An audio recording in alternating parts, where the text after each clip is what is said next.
Good morning, good afternoon, or good evening. Whatever time it is when you hear this message, I pray that you're poised to receive, to accept, and to respond to words of wisdom. Ashe. A lot of times when you are a creator, for people who are doers, people who have the capacity to make things happen, we can get caught up in the process of doing. We can get swept up in the exhilaration that comes from making things happen. And so what we have to be careful of, though, is the fact that sometimes what we create ends up costing more than it's worth. It ends up costing more than any benefit that it generates. So in other words, there are hidden or invisible costs associated with the creative process. There are hidden costs associated with the process of doing and making things happen. And so when you start to advance and become more adept as a creator, as a manifester, as a conqueror, as a doer, you also now have to start to project the meaning. What does it mean to accomplish this feat? What does it mean to make this thing happen?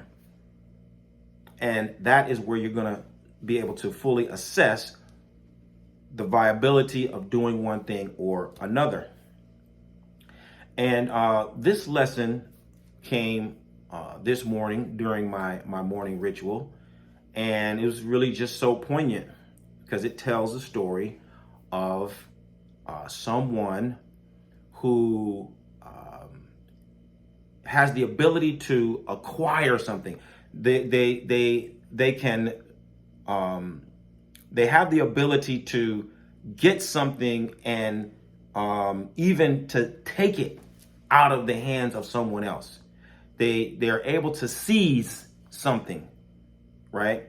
And because of that, they get not only the benefit and the thrill of doing it, but also the added distinction of being able to overcome someone else in the process. Okay, so this is a story of conquest, right? And so the lesson brings to mind something that, a lesson that comes from the art of war, actually. In the art of war, Sun Tzu says that you only conquer a territory that you can easily maintain. All right. So if you conquer it and then you're going to lose it the next day, then you don't bother. So this lesson is exemplified in this particular story.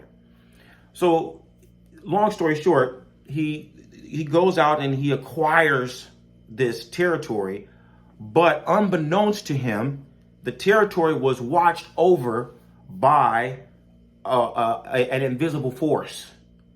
And this invisible force would only show itself at the time of need.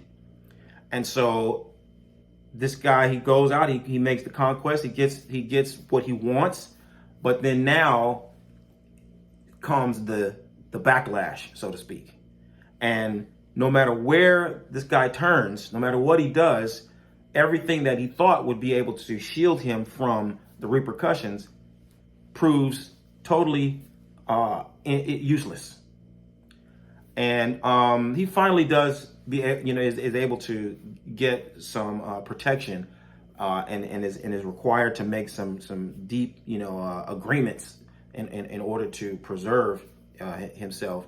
But the real essence of the lesson is just exemplifies that at every turn, each time that he's going to get support from one level and then the next level and the next level, that's representative of more costs, hidden costs, right? We're going to have to remedy this, with this resource, and that's a hidden cost. And then another one, and we got to appeal to this group, and we got to appeal to that group, and we got to get this contractor, we got to get that. These are all hidden costs that go into, in certain kind of, investment environments, you would call it a money pit.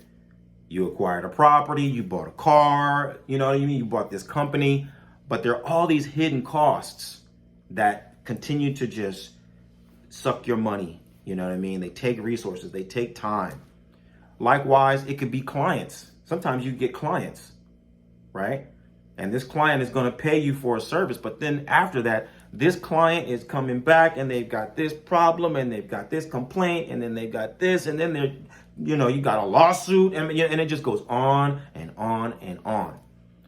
Like they say in dominoes, all money ain't good money. And so you've got to be able to discern, hey, yes, I could acquire this and it would be great to get it. But what is the real cost associated with sustaining and maintaining this thing? And so this is a super important lesson for the folks who are doers, who are makers, who are creators, who are builders. It's not enough just to be able to complete something. You also have to calculate the cost of maintaining and sustaining that thing. And that will determine whether or not it's viable or not. Okay? So this lesson is for the leaders. This is for the people who want to improve the world through positive influence. If that's you, then I want you to find out how Obafemi Origunwa and the Orisha Lifestyle Academy can help you take your practice and your life to the next level. Visit me at obafemio.com or orishalifestyle.com. Let's start working together to help you live the medicine that will heal your life and heal the lives of those who you're destined to serve. I look forward to working with you. Bye for now. Odabo.